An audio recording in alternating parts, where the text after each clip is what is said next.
hakim lagi setelah itu. Jangan bilang itu. Justru nama kita yang tertera dalam buku kehidupan kita akan dihakimi menurut perbuatan. Wahyu 20 ayat 12.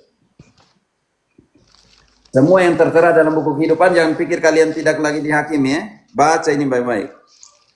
Wahyu 20:12. Dan aku melihat orang-orang mati, besar dan kecil, berdiri di hadapan tahta itu. Lalu dibuka semua kitab, dan dibuka juga sebuah kitab lain, yaitu kitab kehidupan. Dan orang-orang mati dihakimi menurut perbuatan mereka, berdasarkan apa yang ada tertulis di dalam kitab-kitab itu. Jadi nama harus tertulis dalam buku kehidupan, perbuatan harus ditulis dalam buku kehidupan, dan kita semua akan dihakimi menurut perbuatan kita yang tertulis di dalam buku kehidupan. Saya pikir ini juga penting ya saudara-saudariku yang terkasih. Apa yang harus kita buat? Setia. Filipi 4 ayat 3. Setia kepada Injil, setia kepada pengajar. Filipi 4 ayat 3. Ini juga masih sentuh tentang buku kehidupan. Filipi 4 ayat 3. 4 ayat 3. Bahkan kuminta kepadamu juga, Sunsugos, temanku yang setia, tolonglah mereka karena mereka telah berjuang dengan aku dalam pekabaran Injil bersama-sama dengan Klemen dan kawan-kawanku sekerja yang lain, dan nama-namanya tercantum dalam kitab kehidupan. Wow. Jadi jangan pikir selamat. Pertaruhkan, perjuangkan keselamatan. Jadi saudara-saudariku yang terkasih, saya pikir ini juga sangat penting ya. Dan semua yang tercatat dalam buku kehidupan, kalau kita mau analisa dalam Wahyu 13 ayat 8 ya, ya. Banyak ya dalam kitab suci. Kita langsung Wahyu 13 ayat 8. Lele. Wahyu 13 ayat 2.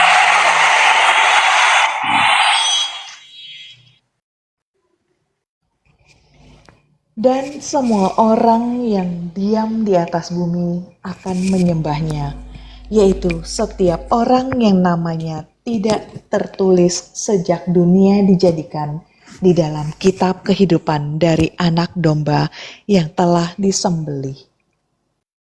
Ingat, itu penting sekali ya, saudara-saudariku. Jadi bagaimana memahami kitab kehidupan? Berjuanglah saudara-saudariku yang terkasih untuk keselamatanmu ya. Jangan pikir kita sudah jadi Katolik, kita sudah selamat karena predestinasi. Jangan. Perjuangkanlah keselamatan. Kerjakanlah keselamatan. Saya pikir ini adalah perjuangan yang keras untuk kita. Siapa yang bertahan, kamu akan dibenci karena namaku. Tetapi siapa yang bertahan akan mendapat upahnya. Matius 10 ayat 22. Jangan lupa itu, Katolik. Tadi saya masukkan tentang mati itu gampang, hidup itu sulit. Dia bilang dulu para martir berjuang untuk mati karena iman. Sekarang kita harus berjuang untuk hidup karena iman. Hidup karena doktrinmu yang benar. Hidup karena kebenaran itu seperti ini. Kalau mereka sudah mati demi kebenaran ini, sekarang kita harus hidup demi kebenaran itu. Dan kamu akan dibenci semua orang oleh karena namaku. Tetapi orang yang bertahan sampai pada kesudahannya akan selamat. Oke, Katolik berjuang ya, bertahan ya. Jangan main-main. Jadi seperti itu. Jangan pikir sudah selesai semuanya, buat apa lagi? Sudah dibaptis, buat apa lagi? Nggak usah lagi yang itu. Hati-hati, bisa dikeluarkan dari buku kehidupan. Tadi Keluaran, baca kembali Keluaran 32, 33 tuh.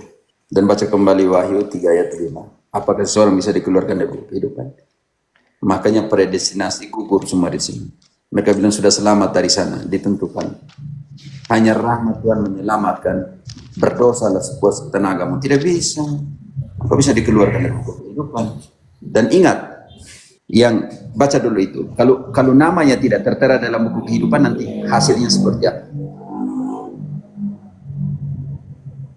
Lili. Keluaran 32:33.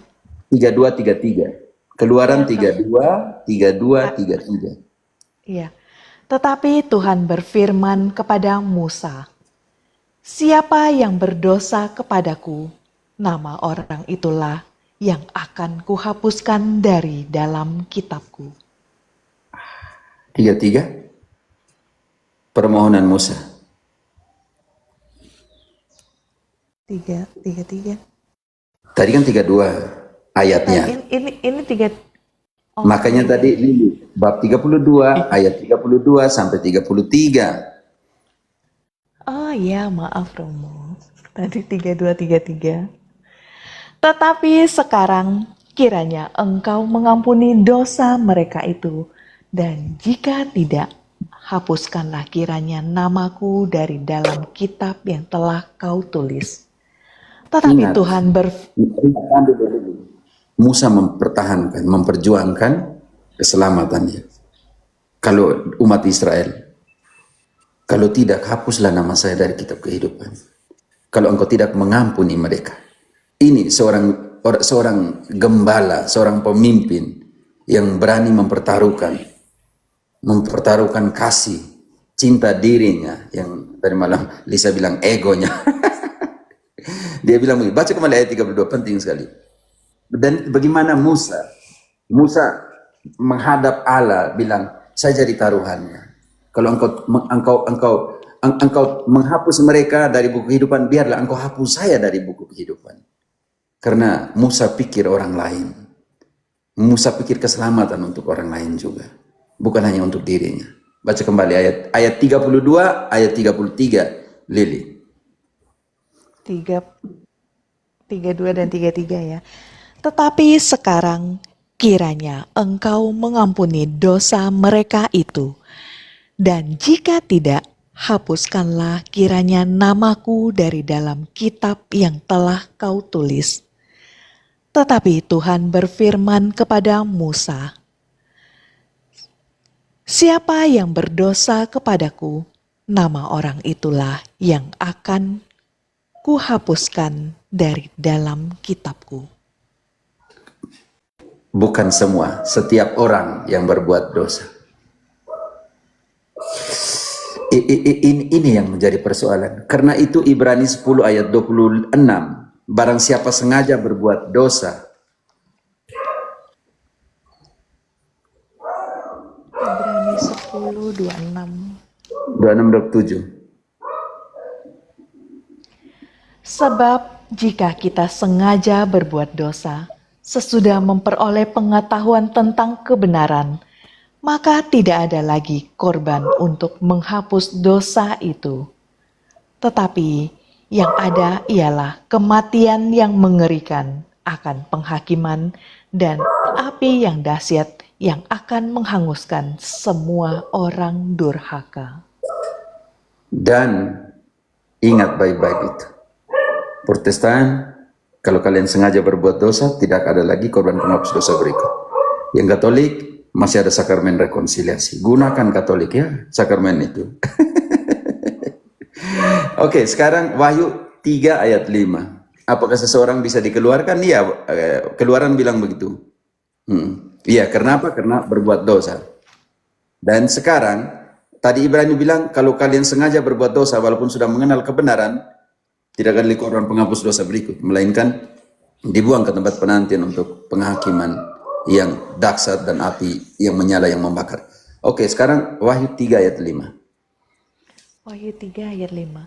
Barang siapa menang, ia akan dikenakan pakaian putih yang demikian. Aku tidak akan menghapus namanya dari kitab kehidupan, melainkan aku akan mengaku namanya di hadapan Bapakku dan di hadapan para malaikatnya. Apa nasib mereka yang tidak dicatat dalam buku kehidupan dan mereka yang dikeluarkan dari buku kehidupan? Wahyu 20 ayat 15. Wahyu 20, 15.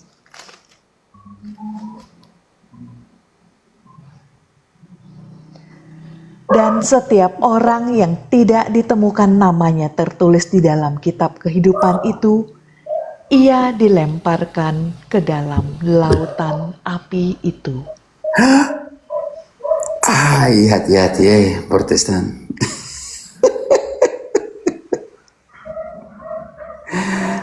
Oke, yang tadi tentang buku kehidupan bisa kira-kira bisa mengerti? Yang tadi type. Bisa yang tadi type tentang buku kehidupan. Oke, selamat datang untuk Bunda Dikta ya. Sudah lama tidak bertemu di sini dan selamat datang untuk Ica Simbolon juga. Teman-teman bisa mengerti, memahami pengertian itu tentang tadi buku kehidupan. Oke, berjuang berjuang. Sules kun sules akun, apalagi bingung saya ini. Oke, berjuang. Ini bukan saya ngomong, kitab suci yang ngomong. Oke, teman-teman, ada yang Izin Romo, yang di atas. Yo. saya masih belepotan menjawab nih pertanyaan Proti. Bagaimana bisa orang mati ini kita meminta mendoakan gitu, walaupun saya sudah dapat feel-nya di kitab Wahyu, tapi orang mati kita meminta mendoakan gitu loh. Ini yang direferensikan sama kitab Pengkhotbah dan kitab Ayub kalau tidak salah ya. Saya kadang masih belepotan untuk menjawab. Saya kadang menggunakan Roma 8:35 bahwa tidak ada yang bisa memisahkan. Apakah ada ayat lain yang lebih paten untuk bisa menjawab ini, Roma? Pertanyaan Proti ini, bagaimana mungkin orang Katolik meminta orang mati mendoakan? Maksud meminta orang mati mendoakan kita? Atau? Ya, kita kan sering mau ngomong bahwa kita meminta Maria mendoakan ya orang-orang kudus lah. Saya katakan orang kudus adalah landasan doanya. Sudah langsung. Lili, Yohanes 11 ayat 25. Apa kata Yesus ketika Lazarus mati? Memang kau mute-kan dulu mic-mu.